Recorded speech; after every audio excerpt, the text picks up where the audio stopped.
ही ओल्या नारळाची वडी किंवा बर्फी घरच्या फक्त 3 साहित्यात तयार होते आणि खायला एकदम मऊसूत खुसखुशीत लागते।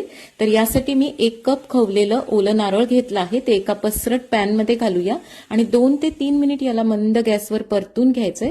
थोडंसं हे कोरडं झालं की यामध्ये आता पाव कप मी घरच्या दुधावरची साय घातलीये। सगळं परत परतून घ्यायचंय आणि आता अर्धा कप साखर घालूया। तर ही साखर पण आपल्याला मेल्ट करून घ्यायची आहे। तर सतत चमच्याने हलवायचंय आणि गॅस अगदी कमी ठेवायचा आहे। तर थोड्या वेळातच हे मिश्रण घट्ट झालं आहे। तर छान असा याचा गोळा तयार होईपर्यंत याला परतून घ्यायचं आणि लगेच आता ग्रीस केलेल्या टीनमध्ये घालूया। व्यवस्थित चमच्याने हे पसरून घ्यायचंय आणि थोड्या वेळ आता हे असंच ठेवूया। 15 मिनिटांनंतर सुरीने कट करून घेऊया। तर हव्या त्या शेपमध्ये तुम्ही याला कट करून घेऊ शकता। मी चौकोनी आकारात कट करून घेतला आहे। यावरून आता मी पिस्ते लावले आहेत, तुम्ही काजू बदाम आवडीप्रमाणे काहीही लावू शकता। वडी छान आता सेट करून घ्यायची आहे। तर जवळपास आता 1 तास झालेला आहे।